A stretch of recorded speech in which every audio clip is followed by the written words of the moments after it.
हाँ तो फ्रेंड्स, कहते हैं कि कड़ी मेहनत आपको वहाँ पहुँचा देती है जहाँ अच्छी किस्मत शायद आपको पहुँचा दे। इसका मतलब ये हुआ कि जो व्यक्ति बहुत ज़्यादा मेहनत कर रहा है और जो व्यक्ति अपना किस्मत के भरोसे है, तो जो व्यक्ति ज़्यादा मेहनत कर रहा है वो अपने टारगेट के प्रति एकदम गारंटी है कि वहाँ पे पहुँच जाएगा। लेकिन जो किस्मत के भरोसे बैठा हुआ है, कोई गारंटी नहीं है कि वो पहुँचेगा ही। इसलिए हमें किस्मत पे नहीं, हमें अपना मेहनत पे भरोसा करना चाहिए। चलिए इसी मोटिवेशन के साथ आगे हम लोग क्लास करते हैं। आइए, आपका स्वागत है फोकस ऑन करियर क्लासेस में। आज हम लोग मैथ का सेट नंबर 11 देखेंगे। जैसा कि मैं बता दूं कि आज से पहले से आज तक हमने 10 सेट मैथ का क्वेश्चन करा दिया है, जिसका पीडीएफ जो है एक साथ एक पीडीएफ में 10 सेट का मर्ज करके एक लिंक दिया हुआ है। ठीक है, उसी में आपको 1 से लेकर 10 तक आपको क्या है पीडीएफ मिल जाएगा। ठीक है, और हमारा टेलीग्राम चैनल है focus on career classes. Telegram channel पे जा करके आप सर्च बॉक्स में लिखेंगे फोकस ऑन करियर क्लासेस, वहाँ से आपको मेरा लिंक, मेरा चैनल मिल जाएगा और वहाँ से आप उस चैनल में जुड़ जाइएगा, जिससे कि वहाँ पे 1 से लेकर के 10 तक वीडियो और साथ में सेट भी मिल जाएगा, सेट का पीडीएफ। चलिए ठीक है, आगे हम लोग देखते हैं मैथ का सेट नंबर 11, जिसका पहला क्वेश्चन है। देखते हैं।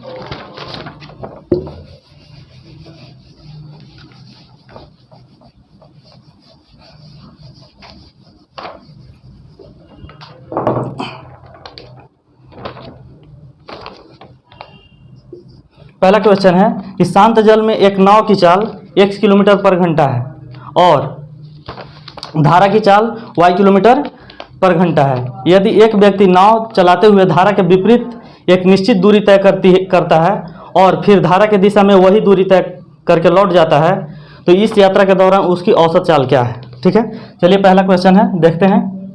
कोई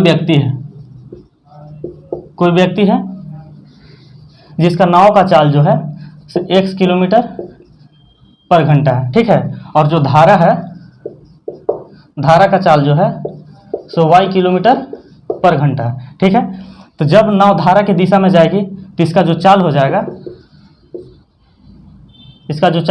वो क्या हो जाएगा, x प्लस वाई किलोमीटर पर घंटा हो जाएगा। और जब अगर धारा के विपरीत दिशा में नाव आएगी तो x माइनस y किलोमीटर पर घंटा हो जाएगा। दो ठो हमारा चाल आ गया। अब इसी का एवरेज स्पीड ज्ञात करने के लिए बोल रहा है, एवरेज चाल। तो एवरेज स्पीड बराबर होता है, एवरेज स्पीड अगर 2a और कोई b दिया हुआ है, यानी कि a और a दिया हुआ है, तो इसको लिख सकते हैं 2 × ab divided by a plus b होता है। ठीक है, इसी फार्मूला पे हम लोग बनाएंगे, तो इसको लिख सकते हैं 2 × x plus y into x minus y divided by x plus y plus x minus y. यहाँ से हम क्या करेंगे, यहाँ से एक फार्मूला होता है x plus y x minus y, तो इसको लिख सकते हैं 2 × x square minus y square divided by, ये वाई से वाई कैंसिल हो जाएगा, बचेगा कितना, 2x बचेगा, 2 से 2 कैंसिल हो जाएगा, यानी कि जो मेरा फाइनल वैल्यू आएगा x square minus y square divided by x, यही हमारा क्या हो जाएगा, एवरेज स्पीड। यही हमारा क्या हो जाएगा, आंसर हो जाएगा, जो कि ऑप्शन नंबर हमारा क्या है, डी। चलिए क्वेश्चन नंबर 2 देखेंगे इसी प्रकार से।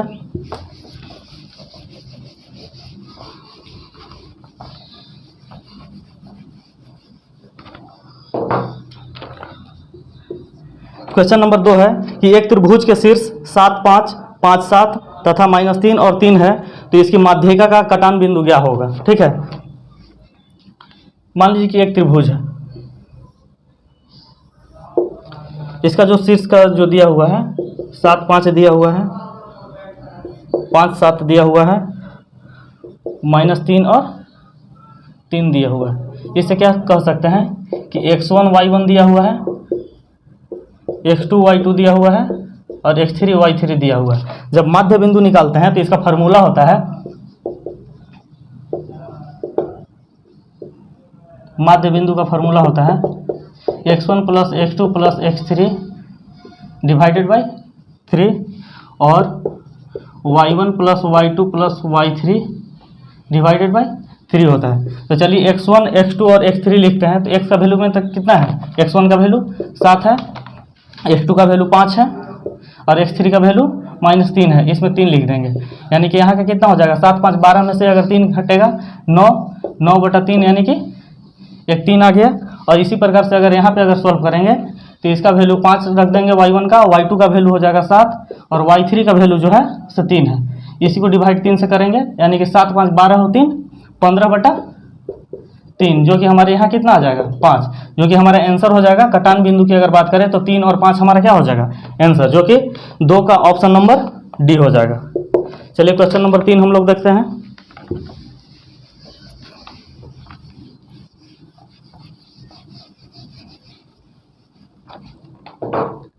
क्वेश्चन नंबर 3 है, यदि एक ऋण साधारण ब्याज पर 6 वर्षों में बढ़कर 3 गुना हो जाता है और 8 गुना होने के लिए उसे कितना समय लगेगा। ठीक है, देखिए टाइम जो दिया हुआ है 6 वर्ष हो जा रहा है। ठीक है, 6 वर्ष में 3 गुना, सिंपल इंटरेस्ट जो है 3 गुना हो जा रहा है, किसका 3 गुना हो जा रहा है, यानी कि प्रिंसिपल हमारा क्या होगा, प्रिंसिपल अगर हमारा 1 होगा तो कितना हो जा रहा है 3 गुना हो जा रहा है। ठीक है, इसी का 3 गुना हो जा रहा है। मान लीजिए कि अगर कोई व्यक्ति से 1000 रुपये हम लेते हैं और 2 साल के बाद वो हमको 2 गुना लौटाता है, यानी 2000 लौटाता है, तो हमको 2 गुना लौटाया तो उसमें क्या हुआ 1000 तो मेरा प्रिंसिपल है, मेरा मूलधन है, जो हम तुमको दिए थे वही हमको 1000 ऐड करके लौटा रहे हो, यानी कि हमको लौटा कितना रहे हो, फाइनल 1 ही गुना लौटा रहे हो, 1000 लौटा रहे हो।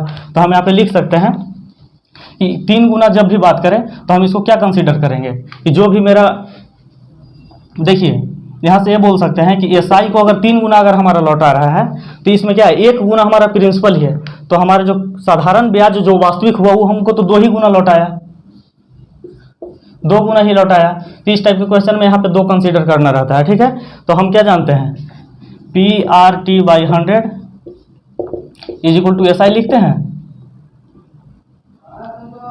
सिंपल इंटरेस्ट लिखते हैं। तो P को अगर 1 गुना अगर मानते हैं, 1 मानते हैं, R हमारा कितना है पता नहीं है। ठीक है, T है से 6 वर्ष है बटा 100 = कितना, ये 3 गुना बोल रहा था तो हम यहाँ कितना मानेंगे 2 गुना मानेंगे। ठीक है, यहाँ से अगर हम करेंगे कैलकुलेट तो क्या हो जाएगा R × 6/100 2 से इसको करेंगे तो 3 आएगा और R बराबर कितना हो जाएगा 100/3%। हमारा जो रेट का जो वैल्यू आया वो 100/3% हुआ। तो दूसरा बात में ये बोल रहा है हमारा रेट यहाँ पता हो गया। ठीक है, तो रेट हम कंसीडर करेंगे कि 100/3 हो जाएगा। दूसरा का टर्म में बोल रहा है कि 8 गुना होने में कितना समय लगेगा, तो यहाँ भी PRT/100 = 8 गुना, तो इसको हम कितना करेंगे 7 गुना कंसीडर करेंगे। ठीक है, तो यहाँ प्रिंसिपल 1 हम मान लेंगे और रेट की अगर बात करें तो रेट हमारा कितना है 100/3 है और टाइम कितना है, टाइम ज्ञात करना है तो टाइम को T से गुना कर देंगे और नीचे 100 होता है 100 करेंगे 7। ठीक है, तो 100 से 100 कट जाएगा, यानी कि T का वैल्यू मेरा कितना आ जाएगा 21 वर्ष, यही हमारा क्या हो जाएगा आंसर हो जाएगा। ठीक है, जो कि 3 का ऑप्शन नंबर ए। चलिए क्वेश्चन नंबर 4 देखेंगे।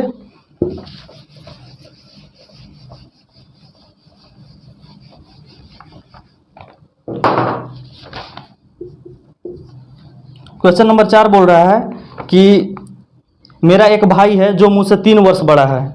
जब मेरा भाई का जन्म लिया था तो मेरी बहन 6 वर्ष की थी। हम लोग की आयु का औसत 14 वर्ष है, तो अब मेरी बहन की आयु क्या होगी। ठीक है, बोल रहा है क्वेश्चन है कि मेरा एक भाई है जो मुझसे 3 वर्ष बड़ा है। तो मान लीजिए कि मेरा जो एज है उसको x मान ले रहे हैं, तो मेरा भाई का जो एज होगा क्या हो जाएगा x + 3 हो जाएगा। ठीक है, जब ये जो भाई था ये भाई जब जन्म लिया था तो इसकी बहन जो थी 6 वर्ष की थी, यानी कि भाई से कितना 6 वर्ष बड़ी हुई बहन, तो बहन का एज क्या हो जाएगा, बहन का एज हो जाएगा x + 3 इसका भाई का और +6 इसमें जोड़ देंगे, यानी कि कितना हो जाएगा x + 9 हो जाएगा।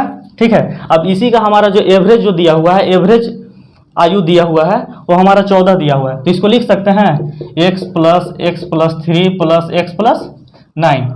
इसको और इसको आपस में ऐड किए तो कितना है 1 2 3, तो 3 से हम डिवाइड कर देंगे औसत निकालने के लिए, यही हमारा 14 वैल्यू दिया हुआ है। ठीक है, तो यहाँ से क्या लिख सकते हैं x यानी कि 3x + 12 डिवाइडेड बाई 3 × 14, तो हम क्या लिख सकते हैं 3x + 12 = 14 × 42, यानी कि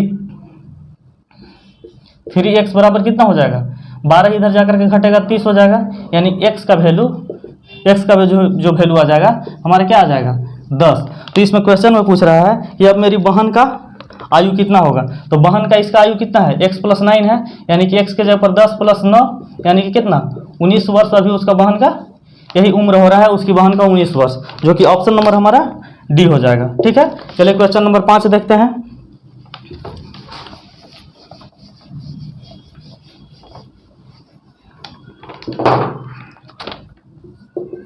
क्वेश्चन नंबर 5 बोल रहा है कि एक लेन देन में हुआ लाभ 80% है।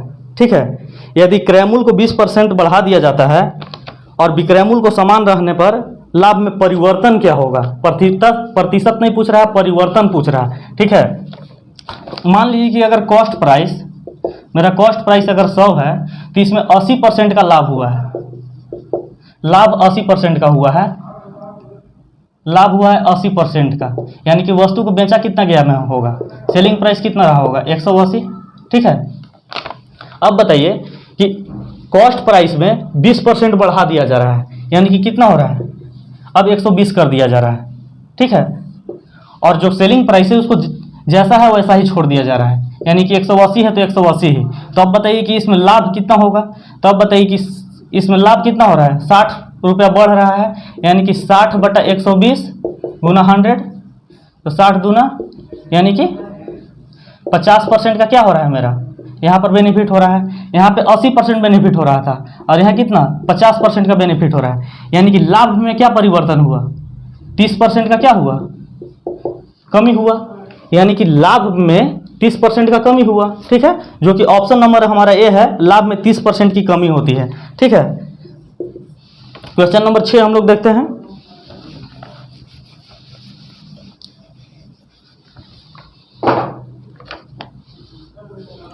क्वेश्चन नंबर 6 बोल रहा है कि पाइप P और Q एक टैंक को 6 घंटा और 4 घंटा में भर सकते हैं। पाइप P को 7 बजे खोला जाता है और P और Q को बारी बारी से एक एक घंटे के लिए खोला जाता है, तो टैंक कितने समय में भर जाएगा। देखिएगा, कोई P पाइप है और कोई Q पाइप है, इसका जो क्षमता है से 6 घंटा में भर सकता है और ये है से 4 घंटा में भर सकता है, यानी कि टोटल टैंक का अगर कैपेसिटी कैपेसिटी की बात करें, क्षमता की बात करें, तो हमारा कितना हो जाएगा, इसका एलसीएम हो जाएगा 12, यानी कि 12 है से ही टैंक कैपेसिटी है। अगर P अगर 1 घंटा में भरता तो कितना, इसका कितना लग जाएगा, 2 लग जाएगा और इसका 3, यानी कि एक बार में ये भरेगा तो 2 भरेगा और दूसर का टाइम में दूसर का घंटा भरेगा तो ये 3 भरेगा, यानी कि 1 घंटा में भरेगा तो 2 और ये 1 घंटा भरेगा तो 3, और हमारा टोटल जो टंकी का कैपेसिटी है, टैंक का कैपेसिटी है वो 12 है। तो 2 घंटा में इन लोग कितना भर दे रहा है, 5 भर रहा है। ठीक है, तो अगर इसी को अगर 2 घंटा अगर भर दिया जाए, 2 घंटा और अगर चलाया जाए तो हमारे यहाँ कितना हो जाएगा, 5 और भरेगा। ठीक है, तो टोटल अभी भी कितना टंकी भर गया, अभी भी 10 भर गया, यानी बचा कितना है, अभी भी 2 बचा है। तो टंकी ये जो P है, P जो कोई पाइप है उसको हम चला देंगे 1 घंटा के लिए, और 1 घंटा के लिए और चला देंगे तो 2 भर देगा, यानी कि टोटल भर देगा कितना, 12 भर देगा, यानी कि 2 घंटा और 1, 5 घंटा में ये जो टंकी है से भर जाएगा। ठीक है, यही हमारा आंसर हो जाएगा 5 घंटा, जो कि ऑप्शन नंबर हमारा क्या हो जाएगा, डी। चलिए क्वेश्चन नंबर 7 देखते हैं इसी प्रकार से।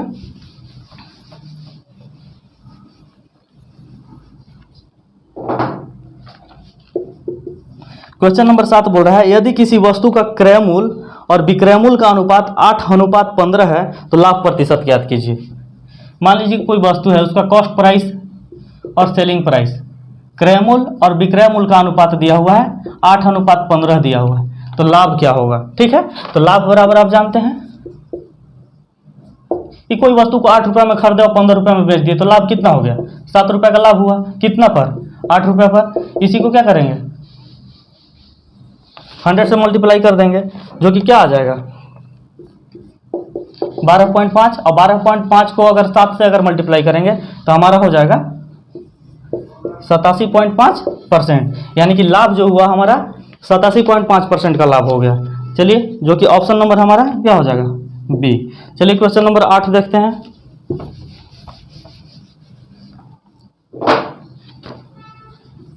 क्वेश्चन नंबर 8 बोल रहा है यदि 20 का 10%, 30 का 20%, 40 का 30%, 50 का 40% बराबर 800 का x%, तो x का वैल्यू ज्ञात करने के लिए बोल रहा है। देखिएगा 20 का 10% प्लस 30 का 20% प्लस 40 का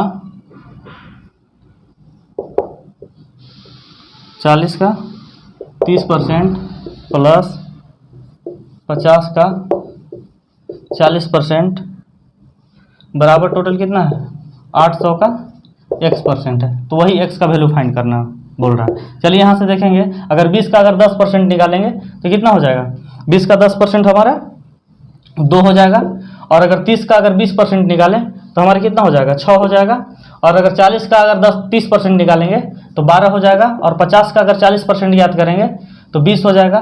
ठीक है, और इसी को 800 इंटू एक्स, तो x बाई 100 लिख देंगे, 2 जीरो से 2 जीरो कट जाएगा।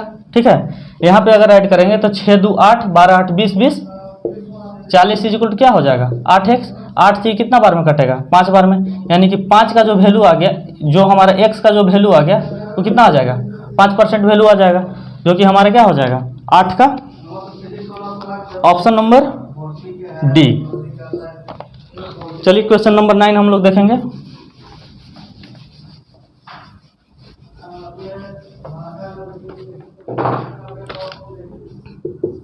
क्वेश्चन नंबर 9 है यदि sine 2 theta is equal to cos square theta है तो थीटा का मान ज्ञात कीजिए। ठीक है, sine 2 theta is equal to 2 cos square theta, तो थीटा बराबर वाट। चलिए देखिएगा, एक फार्मूला होता है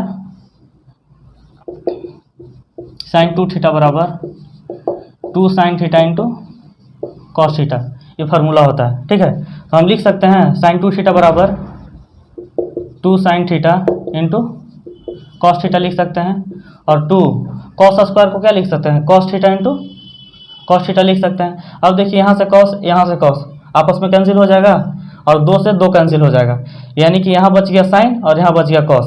तो यहाँ पे अगर साइन है यहाँ पे कॉस है, तो कॉस अगर इधर से आएगा तो क्या हो जाएगा साइन थीटा बटा कॉस थीटा हो जाएगा, और यहाँ क्या बच जाएगा 1। तो साइन थीटा बटा कॉस थीटा हम क्या लिख सकते हैं टेन थीटा लिख सकते हैं, और टेन थीटा और 1 का टेन थीटा में अगर वैल्यू की बात करें तो टेन कितना होता है, टेन 45 डिग्री का वैल्यू होता है कितना 1 होता है। तो टेन से टेन जब कैंसिल होगा तो थीटा का वैल्यू कितना आ जाएगा 45 डिग्री, जो कि हमारा ऑप्शन नंबर क्या हो जाएगा ए।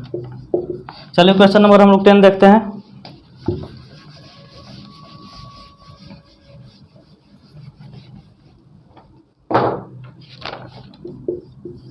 क्वेश्चन नंबर 10 बोल रहा है कि 2 के power 9y is equal to 64, तो 125 का पावर y बराबर क्या हो जाएगा। ठीक है, चलिए हम लिख सकते हैं 2 के पावर 9y, तो यहाँ पे होगा दिया हुआ है 2 के power 9y is equal to 64 को क्या लिख सकते हैं 2 के पावर 6 लिख सकते हैं, यानी कि 2 जब बेस अगर मैच करता है तो हम इसको लिख सकते हैं 9y बराबर 6, यानी कि y बराबर 6 बटा 9, 2 बटा 3 यहाँ से आ गया। ठीक है, तो चलिए अब इसको हम लोग कैलकुलेट करेंगे, 125 का पावर 2 बटा 3 लिखना है। ठीक है, तो 125 को हम लिख सकते हैं 5 के पावर 3 और 2 बटा 3, तो 3 3 कैंसिल हो जाएगा, यानी कि 5 का पावर कितना बचेगा 2, यानी कि 25 आ गया। ठीक है, जो कि हमारा आंसर हो जाएगा 25, ऑप्शन नंबर बी। चलिए क्वेश्चन नंबर 11 देखेंगे हम लोग।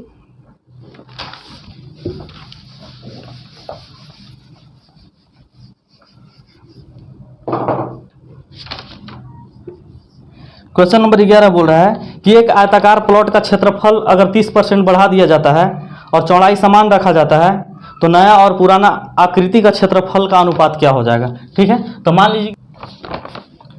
लीजिए कि लंबाई और चौड़ाई हम कितना मान लेते हैं 10 मान लेते हैं और 10 मान लेते हैं। इसका अगर एरिया की बात करें, क्षेत्रफल की बात करें तो क्षेत्रफल इस 100 हो जाएगा।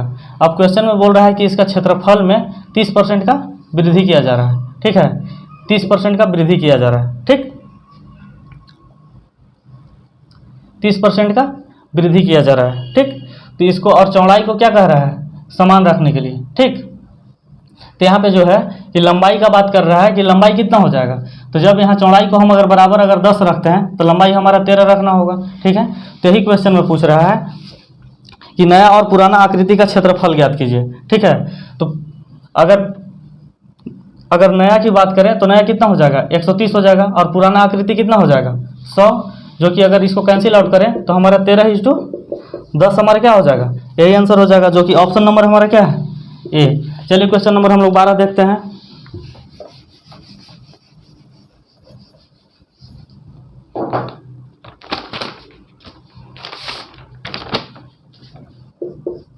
क्वेश्चन नंबर 12 बोल रहा है कि वह पूर्णांक ज्ञात कीजिए जो स्वयं का 1/5वें हिस्सा से 12 अधिक है। तो मान लीजिए कि पूर्णांक है, पूर्णांक की बात कर रहा है, तो मान लीजिए कि पूर्णांक जो है से x मान लेते हैं। तो x का बोल रहा है कि 1/5वां भाग, पांचवें बोल रहा है कि वह पूर्णांक ज्ञात कीजिए जो स्वयं का 1/5वें हिस्से से 12 अधिक है, यानी कि वही x हो जाएगा, ठीक है। तो यहाँ पर हम इस x का वैल्यू फाइंड करेंगे। यहाँ पे लिख सकते हैं x/5 + 12 = x। अगर इस टर्म को अगर इधर ले आते हैं तो हमारे क्या बचेगा, यहाँ 12 बच जाएगा। अब x माइनस x/5 होगा, यहाँ से 12, अगर इसका एलसीएम लेकर के करेंगे तो 5x - x यानी कि 4x/5, यानी कि क्या हो जाएगा, इसको मल्टीप्लाई करेंगे तो हमारा 60 हो जाएगा, और यहाँ 4x, तो 4 से इसको 60 कट करेंगे तो 15, यानी कि x का जो वैल्यू आ गया हमारा क्या आ गया, 15, जो कि यही हमारा आंसर हो जाएगा, जो कि ऑप्शन नंबर सी। चलिए क्वेश्चन नंबर हम लोग 13 देखते हैं।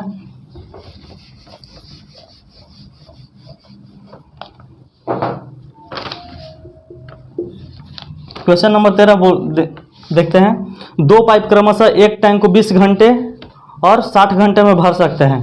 एक तीसरा पाइप एक निकासी पाइप है। यदि तीनों पाइप को एक साथ खोल दिया जाता है तो 40 घंटे में भर जाता है। तो भरे हुए टैंक को खाली करने में निकासी पाइप को कितना समय लगेगा, ठीक है। एक कोई टैंक है, ठीक है, इसमें 2 पाइप लगा हुआ है, एक निकासी पाइप है। एक पाइप जो है से 20 घंटा में भर सकता है, एक पाइप है से 60 घंटा में भर सकता है, और जो निकासी पाइप है ये पूरे पानी को कितना 40 घंटा में निकाल सकता है, नहीं, इसका नहीं दिया हुआ है, ठीक है। तो जब ये अगर तीनों पाइप को अगर एक साथ चालू कर दिया जाता है तो ये जो टैंक है वो हमारा 40 घंटा में भर जाता है, ठीक है। चलिए देखते हैं। तो इसका ये जो पाइप लगा हुआ है पूरे टंकी को कितना देर में खाली कर सकता है, यही फाइंड करना है, यानी कि 1/20 + 1/60, और ये है से निकाल रहा है, और टोटल हमारा कितना दिया हुआ है, 1/40 दिया हुआ है। तो इसको लिख सकते हैं हम कि 1/20 + 1/60, इसको इधर लाएंगे तो -1/40 = 1/x हो जाएगा। अगर इसका अगर एलसीएम लेंगे तो हमारा 120 हो जाएगा। तो यहाँ पर कितना आ जाएगा, 6, 2 और यहाँ पर -3 = 1/x हो जाएगा, यानी 6 2 8 में से 3 घटेगा तो कितना हो जाएगा, 5/120 = 1/x। इससे इस कट करेंगे तो हमारे कितना बार में कटेगा, 24 बार में, यानी कि x का वैल्यू जो आ गया तो 24, यानी कि पूरे टैंक को x, ये जो तीसरा जो निकासी पाइप है ये 24 घंटे में क्या कर सकता है, खाली कर सकता है, जो कि हमारा ऑप्शन नंबर कितना हो जाएगा, डी। चलिए क्वेश्चन नंबर 14 हम लोग देखते हैं।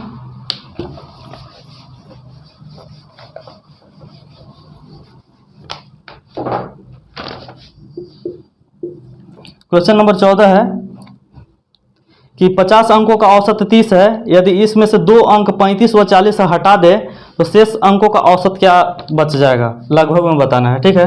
तो मान लीजिए कि 50 अंक है, 50 अंक गुना अगर 30 कर देते हैं तो हमारा कुल आ जाएगा, यानी कि कुल कितना हो जाएगा, 1500 आ जाएगा, ठीक है। और इसी में से एवरेज में से क्या है, इसी कुल में से 2 अंक हमारा घटा दिया जा रहा है, जो कि कितना कितना है, एक 35 है और एक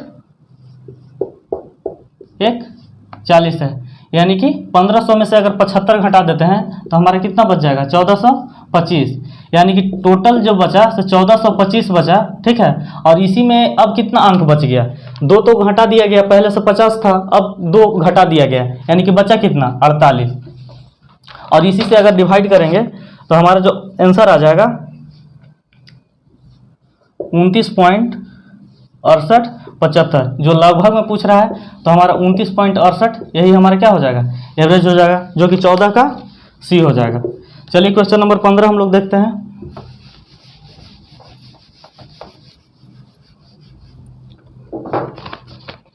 क्वेश्चन नंबर 15 है कि एक नाव को धारा की दिशा में 16 किलोमीटर की दूरी तय करने में 2 घंटा लगता है और विपरीत दिशा तय करने में 4 घंटा लगते हैं, तो धारा की चाल ज्ञात करें। मान लीजिए कि एक नाव है, इधर जा रहा है, ठीक है, तो 16 किलोमीटर की दूरी को तय करने में कितना 2 घंटा लगता है, और एक यही नाव को इसी 16 किलोमीटर की दूरी को तय करने में कितना लग जा रहा है, 4 घंटा लग जा रहा है, ठीक है। तो इसका स्पीड क्या हुआ, 4 किलोमीटर पर घंटा के हिसाब से इस साइड से आ रहा है, और इधर से आ रहा है कितना 8 किलोमीटर पर घंटा के स्पीड से आ रहा है, ठीक है। धारा की दिशा में 8 और धारा के विपरीत दिशा में 4 किलोमीटर पर घंटा, तो धारा की चाल ज्ञात करना है, तो क्या लिखते हैं 8 - 4/2, यानी कि कितना 4/2, यानी कि 2 किलोमीटर पर घंटा क्या हो जाएगा, हमारा धारा का चाल हो गया। और अगर बोलता है कि शांत जल में नाव की क्या चाल होगा, तो धारा की दिशा में 8 है, तो शांत जल में क्या हो जाएगा, 8 में से 2 घट जाता, यानी कि शांत जल की अगर बात करते हैं, शांत जल में बोलते हैं, तो हमारा कितना हो जाता 6 किलोमीटर पर घंटा हो जाता, ठीक है। चलिए क्वेश्चन नंबर हम लोग आगे देखते हैं।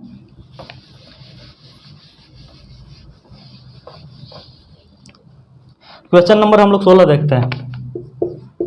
क्वेश्चन नंबर 16 है √0.0169x = 1.3 दिया हुआ है, तो find the value of x का वैल्यू ज्ञात करना है, ठीक है।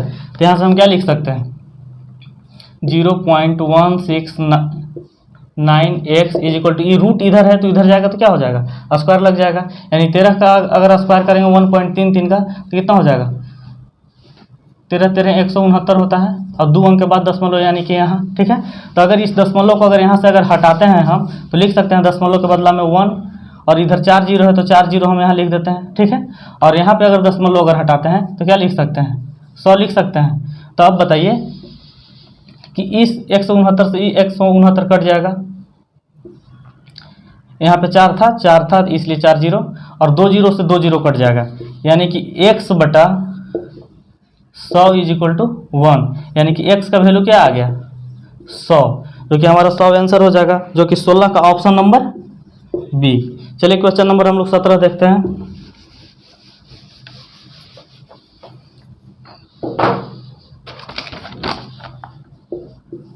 सत्रह नंबर क्वेश्चन बोल रहा है कि इनमें से कौन सी संख्या समूह का HCF नहीं हो सकता है, ठीक है।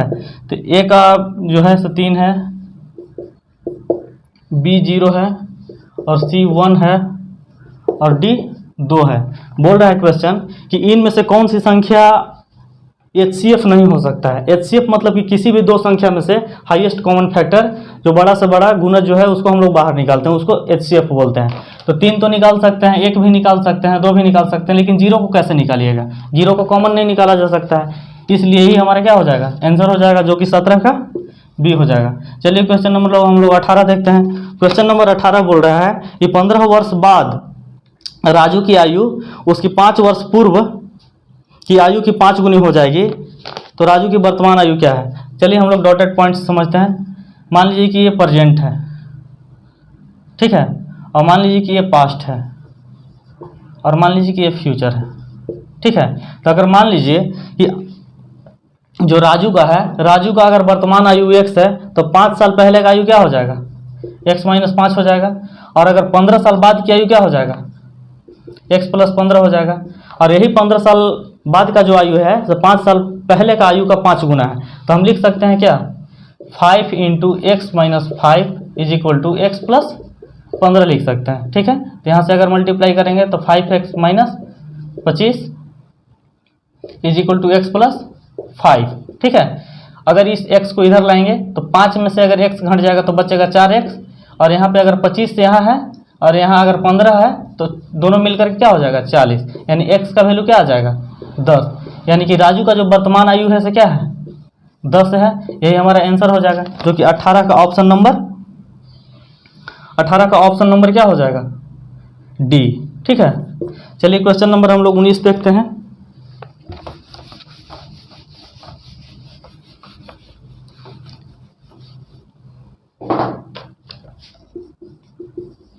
क्वेश्चन नंबर 19 बोल रहा है आनंद और निर्मला का वेतन का अनुपात 9:4 है। जब आनंद का वेतन में 15% बढ़ा दिया जाता है तो वह 5175 रुपया हो जाता है। तो निर्मला का वेतन ज्ञात कीजिए। कोई आनंद है और निर्मला है, इसका वेतन का अनुपात है 9:4 है, ठीक है।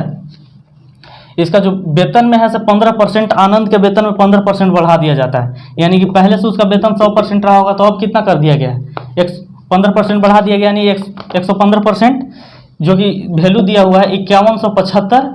ये कितना का वैल्यू दिया हुआ है 115%, क्या है कि इसमें 15% हमारा क्या किया गया है ऐड किया गया है, ठीक है। तो 15% बढ़ाने के बाद 100 में अगर 15 जोड़ेंगे 115, यानी कि 115% का वैल्यू हमारा कितना है 5175, यानी कि वास्तविक वेतन कितना था 100% ज्ञात कर लेंगे, जो कि इसको अगर करेंगे हम इसको अगर करेंगे तो इस से इस कितना बार में कटेगा 45 बार में, और हमारा जो हो जाएगा ओरिजिनल, अगर इसका अगर आनंद का बोला जाए तो 4500 रुपये ओरिजिनल वेतन हो जाएगा, यानी यही 9 का वैल्यू दिया हुआ है कितना 4500। अगर 9 का वैल्यू अगर 4500 है तो 1 का वैल्यू क्या हो जाएगा 4500 डिवाइडेड बाई 9, यानी कि 5। 1 का वैल्यू 5 हो गया 500, ठीक है। तो 4 का वैल्यू क्या हो जाएगा 5 के 20, यानी कि 2000, यानी कि जो इसका क्या है निर्मला का जो वेतन हो जाएगा वो 2000 हो जाएगा, जो कि 19 का ऑप्शन नंबर बी हो जाएगा, ठीक है। चलिए क्वेश्चन नंबर 20 देखते हैं, आज का लास्ट क्वेश्चन है।